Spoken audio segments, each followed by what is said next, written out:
Well, welcome to the Holocaust Memorial and Tolerance Center of Nassau County's Curator's Corner. My name is Thorin Tritter. I'm the Museum and Programming Director at the Holocaust Memorial and Tolerance Center, which is located in Glen Cove, New York. This online program, as many of you know, is part of a series of short programs that look in detail at particular objects and images in our collection. And while we started this series when our building was closed, I'm delighted to say that our building is open 7 days a week. You can come and see the items that I talk about in my Curator's Corner, see them and see the entire exhibition. So I hope you'll consider doing that and not only see it as a virtual program, but come into our building and see it in person. One word of encouragement, as always, if you have questions during my presentation, please use the Q&A button of Zoom and type in your question. I'll definitely make time to look over those questions at the end of my presentation. I want to talk today about this photograph, a photograph that stands in our second gallery that shows a group of passengers boarding the SS St. Louis. The photograph was taken probably on May 12th or May 13th in Hamburg. And as people were boarding this ship, and by June 2nd, 82 years ago today, the ship was floating off the coast of Florida looking for a port that would accept the people who are shown here in this picture and the others on board the ship. The St. Louis, the SS St. Louis, of course, the infamous ship that came to symbolize the plight of Jews trying to get out of Nazi Germany before the Holocaust and the unwillingness of America or other countries to open their doors and to let those Jewish refugees in. I'll talk more about that story in a minute. This, however, is not just a picture of any random people boarding the SS St. Louis. We actually know who these people are. They're family members of the former chairman of the Holocaust Memorial and Tolerance Center, Howard Maier. And their story, I think, offers a much more personal account of the St. Louis than we often read about or hear about. Before I go on, let me thank Howard Maier and his cousin Sonia for sharing information about their family history with me as I prepared for this presentation. Let me back up a step and give a bit more information about the SS St. Louis, or the Voyage of the Damned, as it became known by Gordon Thomas and Max Morganwitz in their best-selling book, or in the 1974 film that was made, 1976 film, starring Faye Dunaway and Malcolm McDowell. The background starts with the rise of Adolf Hitler in 1933 and the Nazi Party's desire in that period before 1941 to expel all the Jews in Germany and then in Austria. When we think about the Holocaust, I think we think about the murder of 6 million Jews and the Nazi effort to kill all the Jews in Europe. But before 1941, the Nazi goal was not genocide, it was expulsion. The Nazis passed literally dozens and dozens of laws, gradually beginning in 1933 and then gradually over the following years, taking away the rights of Jews in Germany and Austria. And those laws were designed to encourage Jews to leave. Of course, it wasn't just as simple as getting the Jews to leave, because Germany wanted and the Nazis wanted the Jews to leave, but not to be able to take away any of their assets and their wealth. So to encourage Jews to give up their savings, the Nazis gradually made life more and more uncomfortable and miserable, restricting the jobs that Jews could have, boycotting Jewish businesses, as in the picture in the top right there, limiting the freedom, the civil rights of Jews in Germany, publicly humiliating them, like in the photo on the bottom here, and random acts of physical violence. One of the big turning points, however, that led Jews who had been resisting the call to leave, but who finally realized that they were not safe, came on November 9th and 10th, 1938, during the so-called Kristallnacht pogrom. All over Germany and Austria, Jewish homes and businesses and synagogues were attacked, desecrated, damaged, broken into. 30,000 Jewish men arrested from across Germany and Austria and put into some of the early concentration camps, including Dachau and Sachsenhausen. After many weeks in detention, most of those arrested were released on the condition that they would promise to leave Germany or Austria. That was the case for the people in our photograph. The photo shows 3 people boarding the St. Louis, or at least that's what it appears at first. The man in the photograph is Ludwig Maier, Howard Maier's oldest uncle. In front of him is his aunt Berta, and behind him his wife Freya. Ludwig was born in 1901 in Malsch, Germany, about 20 miles east of the Rhine River and the border with France. His father, David Maier, was a successful cattle dealer, and Ludwig, as the oldest of David's 5 grown children, was taking in that business. We actually have 2 other pictures of Ludwig in our museum. Both are part of the photo wall that is in the opening of our first gallery that shows Jewish pre-war life. Here's one of those pictures that shows most of the Maier family. Perhaps you can recognize Ludwig and Freya, the same people boarding the SS St. Louis in 1939. They're in the back left of this photo. The picture also shows 2 of Ludwig's younger brothers, including Siegfried, who was later known as Fred and whose son Howard became the chairman of our board. And at the back right is Ludwig and Fred's brother Leo and his wife Gertrude.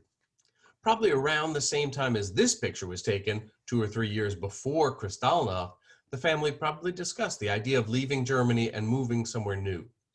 But their businesses, their friends, their whole lives were in Germany, and that stopped them. David's youngest son and Ludwig's youngest brother, Fred, would be the first to leave. As a young single man, he was seen as the family member who could most easily adapt to a new life elsewhere. And in February of 1938, he sailed to New York and initially moved in with a member of his sister's husband's family. Meanwhile, back in Malsch, the rest of the family largely stayed put. But on November 9th, 1938, Ludwig was one of the 30,000 Jews arrested during Kristallnacht and sent to Dachau. After 5 weeks of confinement and punishment and abuse, he was released on the condition that he agreed to leave Germany. 7 months later, paperwork completed, most of their assets confiscated, the Maier family boarded the SS St. Louis to leave Germany. I mentioned that Ludwig's wife, Freya, is the 3rd person in the photo boarding the St. Louis, but actually this was a bigger family gathering on this ship, a bigger group of the family traveling together on the SS St. Louis. If you look closely at Ludwig's wife, Freya, in this photo, you can actually see that Freya is not on the ramp. Instead, she appears to be standing on the other side of the railing with her jacket and her arm draped over, perhaps, the railing. And it is believed that around her feet, still standing on the dock in this photo, but too short to appear above the railing, was Ludwig and Freya's 4-year-old daughter, Sonia. This is the picture of young Sonia on the passport she needed to travel on the St. Louis. A beautiful young girl. Excuse me. And Sonia is also in the second photograph that I mentioned that we have on our photo wall in the opening of our museum. She is a newborn here with her proud parents, Ludwig and Freya, at her grandfather's home in Malsch, sometime back in 1935. But in addition to the 4 people in the photograph, well, 3 people and hidden Sonia, the traveling party included not only Ludwig's parents, David and Lena, but also another aunt, and then at least 7 members of the family of David's sister, Caroline Loeb. So altogether, the St. Louis, the SS St. Louis, carried 14 members of this one family. And according to Sonia, there had been some discussion about sending her to safety much earlier, either as part of the kinder transport or other efforts that provided refuge, particularly for Jewish children. But that would have meant separating Sonia from her parents, and the family didn't go for that. In the end, Freya and Ludwig decided to keep the family together and managed to purchase the tickets for the entire family on the SS St. Louis, and equally important, secured landing certificates to enable them to land in Cuba. To give a sense of the financial investment the Maiers made in traveling on the St. Louis, the tickets cost about 830 Reichsmark, that's about $330 at the time, while the landing certificates were another 375 Reichsmark. So we're talking just for the tickets and landing certificates, 1,205 Reichsmark, about $480 per person. A total of more than 8,000 Reichsmarks for the 7 family members in Ludwig's group. To put that in perspective, the average annual salary for a blue or white collar worker in Germany in 1939, 2,100 Reichsmarks. The cost of the tickets and landing certificates for the 7 Maier family members traveling on the St. Louis was about equal to 4 years of the average salary in Germany at the time, and about $3,700 in American dollars. But the Maiers, like others on board, figured the tickets were worth the investment because it would save their lives. The Maier family was representative of many of the 937 passengers on the SS St. Louis. Most of the passengers, like the Maiers, were Jews fleeing Nazi Germany and Nazi persecution. And most, like the Maiers, were not planning on spending long in Cuba. Instead, most on board had applied to enter the United States, but decided it would be safer to wait for their quota number to be called from somewhere outside of Germany. I won't go into the full details of the American immigration system at this time, but as you may know, in the 1920s, the United States had imposed sharp restrictions on the number of immigrants who could enter the country, setting an annual quota for each country based on the number of Americans who traced their heritage back to that country. Here's the famous political cartoon that captures in an image how the quota system worked. For Germans, after 1938's annexation of Austria, the US set the annual quota at 27,370 immigrants. And that was broken down to monthly quotas of 2,280 people. If more than 2,280 people applied to enter America in any month from Germany, they were put on a waiting list, which often turned into years. And since the shipping lines that brought the immigrants to the United States were responsible for paying the return passage for anyone not allowed into the country, the shipping lines quickly refused to sell tickets to Americans unless they had a valid quota number. The result of the system was that thousands of Germans eager to get out of Nazi Germany were forced to wait for their number to be called by the United States. Those, like the Maiers and other passengers on the St. Louis, thought it would be best to wait somewhere outside of Europe, somewhere close to their final destination, and they chose Cuba. As the St. Louis set sail from Hamburg, following the Elbe into the North Sea, the Maiers and most of the passengers probably felt a great sense of relief at getting out of Germany. What most passengers did not realize, however, was that a week before the ship sailed, the Cuban president, Federico Laredo Bru, had issued a decree invalidating all recently issued landing certificates. His action was based on a couple of factors. Partially, it was because of information that had come to light that the Director General of the Cuban Immigration Office, a guy named Manuel Benitez Gonzalez, had been illegally selling landing certificates for about $150 or more and keeping the money for himself, amassing a nice fortune. So the president's invalidation of the landing certificate was part of an effort to combat the corruption in his own administration. The president's action was also in response to a growing anti-immigrant sentiment in Cuba. Much like in the United States, the Cubans struggled with the economic collapse of the Great Depression, and they resented immigrants who were coming to their country, competing with them for the scarce jobs that existed. And one final factor that fueled the president's actions was certainly anti-Semitism, inflamed by Nazi agents in Cuba who claimed that incoming Jews were communists who wanted to spark a revolution in that country. And indeed, 5 days before the St. Louis arrived in Havana, the city was the site of the largest anti-Semitic demonstration in the nation's history, where more than 40,000 spectators listened as spokesman for a former Cuban president urged Cubans to fight against the Jews until the last one is driven out. When the St. Louis arrived in Havana on May 27, 1939, the Cuban government admitted 28 passengers who had visas from the United States or were Cuban or Spanish citizens. but 907 passengers who only had transit visas and the landing certificates issued by Manuel Benitez Gonzalez were refused entry and remained on board the St. Louis in the harbor.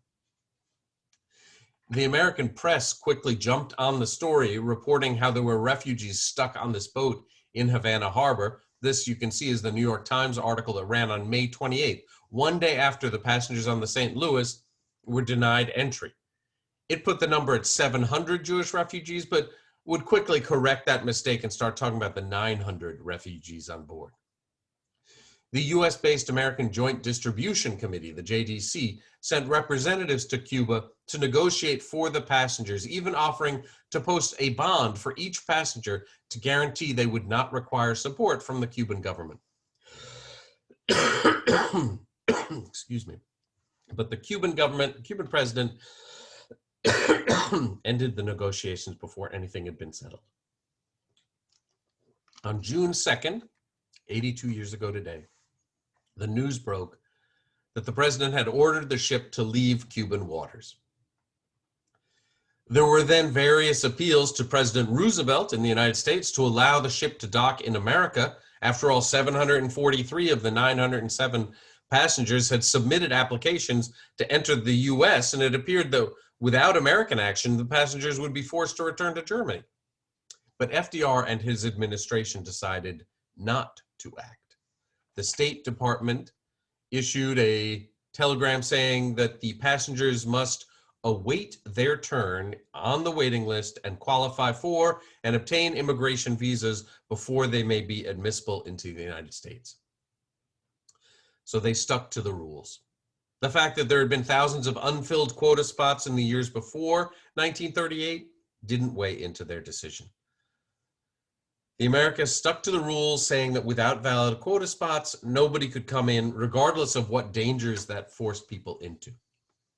I won't go into detail about what the passengers felt as they learned that the boat was heading back to Germany. I'm sure you can imagine their fears. The New York Times reported on June 1st of 1939 that the captain of the ship feared mass suicide and potential mutiny. Imagine if you had spent months getting the needed paperwork and approvals to get out of Germany.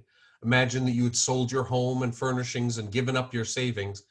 Emotionally, you had accepted these difficult actions because you decided that anything was better than staying in Nazi Germany. And then after going through all of that, you find out that you're going to be sent back, now with no possessions and no wealth. What would you be willing to do to avoid going back? As the ship turned and steamed back across the Atlantic, it was the JDC, the Joint Distribution Committee, that continued to work for an alternative solution. And their efforts paid off on June 10th and 11th when 4 countries agreed to take in the St. Louis's passengers. Belgium was the first to act, saying it would take 250 of the 907 passengers left aboard. Holland then followed, saying it would take 194. England and then France also stepped in with 250 each. The passengers were then consulted about their preferences, although having a family member in the destination country also served as a factor. Instead of heading back to Hamburg, the St. Louis actually went to Antwerp.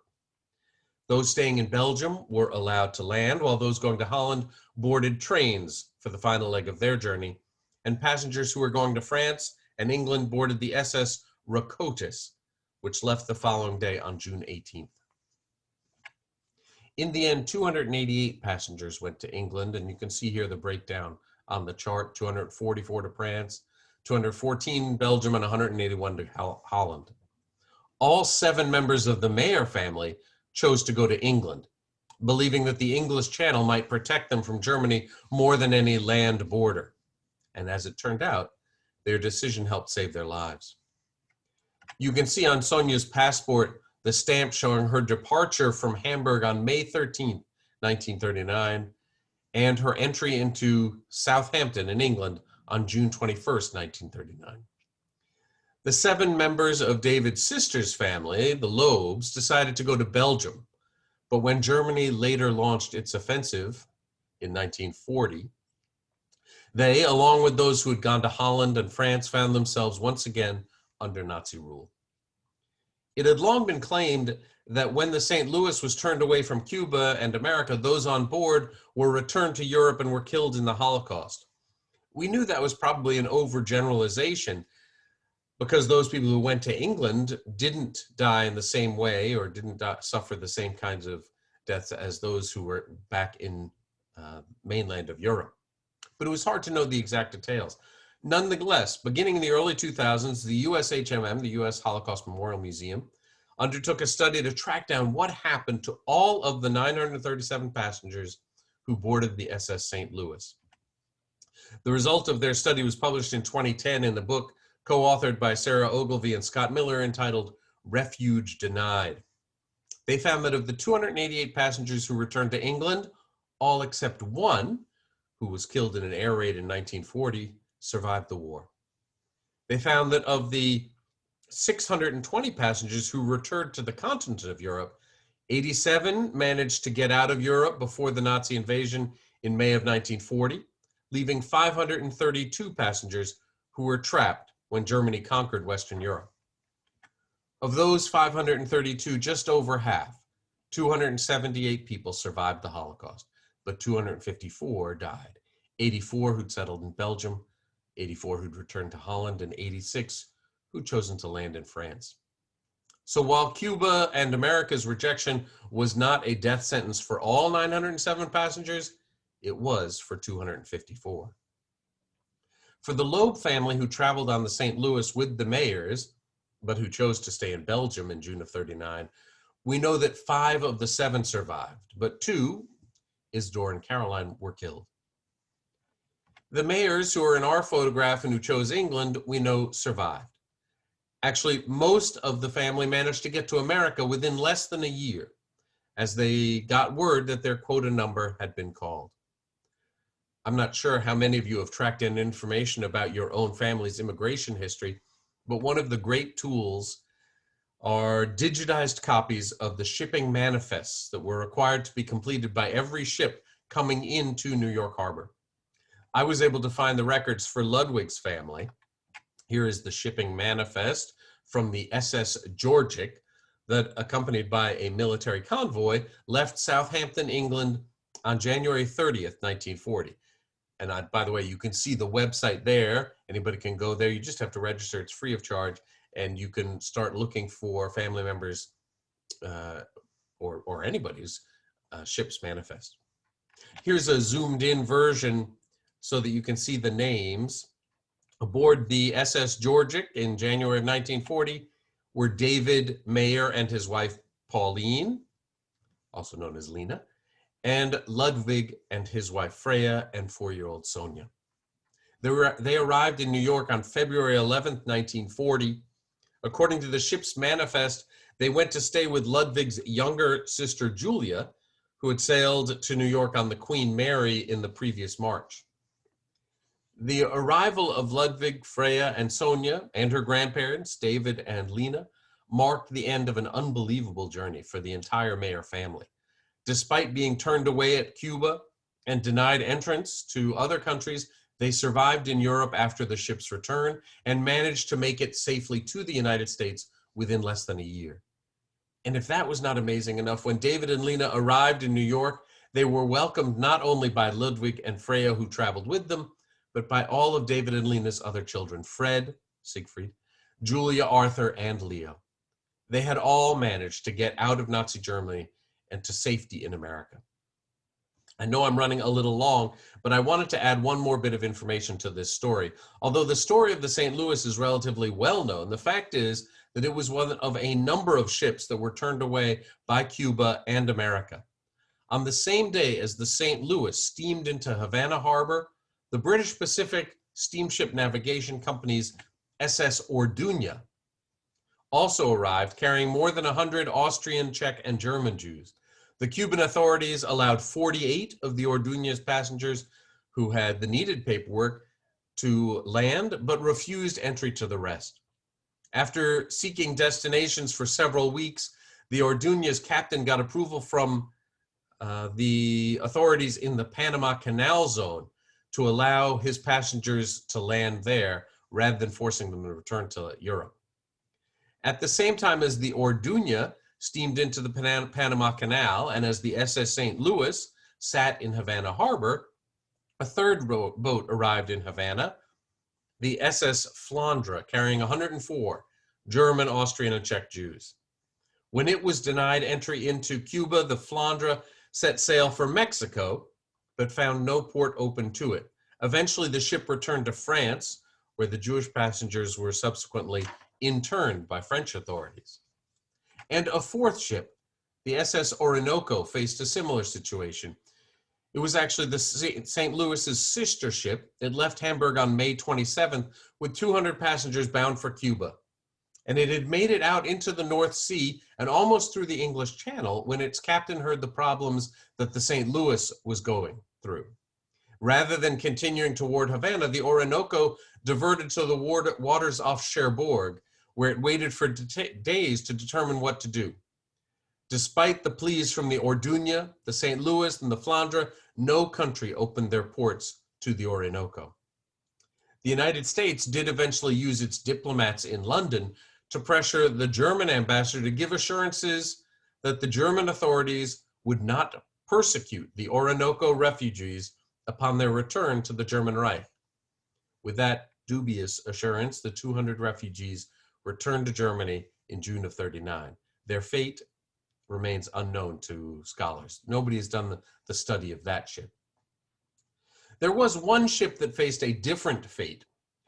On August 19, 1940, the Portuguese ship Kwanzaa docked in New York. It had 317 passengers, but only 196 had the necessary paperwork to disembark. The remaining 121 people, 85 of whom were Jewish passengers seeking to leave Nazi-controlled Europe, remained on board. Like other ships, the Kwanzaa began to sail to Central America, hoping it would be able to land in Mexico. However, it stopped briefly to load more coal on board in Norfolk, Virginia, where a local attorney who heard about the plight of the Jews on board filed a federal lawsuit that kept the ship in port for 6 days. And during that time, Jewish groups lobbied Eleanor Roosevelt to get her husband to let this group of refugees stay in America. And this time, when she appealed to her husband, he relented and agreed to admit the small group of passengers. In the end, 80 of the 86 Jews settled in America, while the others chose to return to Europe. It's not clear why FDR relented for the Kwanzaa and not for the St. Louis or the Orduña or other ships. FDR left no record of his decision. Some believe it was because the case of the Kwanzaa involved only a small number of Jews. Others suggest that by August of 1940, FDR was thinking about the upcoming election and realized a small action on behalf of the Kwanzaa could help him win over the Jewish vote. Regardless, the story of the Kwanzaa is really the exception that proves the rule. Americans from the president down were unwilling, mostly, to admit immigrants, except through the strictly limiting existing structure of quotas, which were themselves part of a concerted effort to reduce immigration. I should add that in June of 1939, when the St. Louis sought refuge in Cuba and America, the world did not know what would happen in Nazi Germany. The killing centers of Chelmno, Majdanek, Sobibor, Belzec, Treblinka, and Auschwitz had not yet even been planned, let alone built. There was plenty of evidence, however, of Jews being treated as subhuman, with the removal of their citizenship, the limits on what kind of work they could do, restrictions on their freedom of movement, the attacks on their property, and the burning of synagogues. A New York Times editorial on June 8, 1939, as the St. Louis began to return to Hamburg and Europe, described the ship as the saddest ship afloat today. It continued, demonstrating how much awareness there was about what was going on in Germany, with, "It is useless now to discuss what might have been done. The case is disposed of. Germany, with all the hospitality of its concentration camps, will welcome these unfortunates home." In hindsight, the creation of Dachau and the events of Kristallnacht should have been warning signs enough to spur America to help Jewish refugees. The world should not have needed to see crematoria and gas chambers before it acted to help. For me, this is one of the lessons from the St. Louis. America and other nations need to be willing to help, even if all the details about a group's persecution are not yet fully clear. Acting early is what can save lives. Okay, I know I've gone on longer than I should have. I'll stop there. Thank you for watching. Of course, if you have questions, please type them in the Q&A window. Let me put in a plug for some of our other upcoming programs. Tomorrow evening at 8 p.m., HMTC is partnering with Shar Sherritt, an organization dedicated to breast and ovarian cancer education and care, in a book program with Hadassah Lieberman, who's the daughter of Holocaust survivors and a survivor of breast cancer herself. Mrs. Lieberman is going to talk about her new book, An American Story. Next Wednesday, I'll be back with my next Curator's Corner, talking about a photograph we display from D-Day that took place 77 years ago next week. And one more to mention, next Thursday, June 10th at 6 p.m., we're holding a program about the documentary film Saul and Ruby's Holocaust Survivor Band. We're not going to show the entire film, but we will have a discussion with Saul Dreyer, the survivor at the heart of the film, and with the filmmaker Todd Lending. So I hope you'll join me for those presentations. You can find more details about them and all our upcoming programs on our website at www.hmtcli.org under the Events tab. And I hope you'll also click on the Give Now button. Okay, let me see if there's some questions I can answer. Let's see here. Okay, it looks like I've answered them. So thanks very much for tuning in. Sorry I ran a little long, and I hope to see you at our other program soon. Best wishes. Thanks a lot.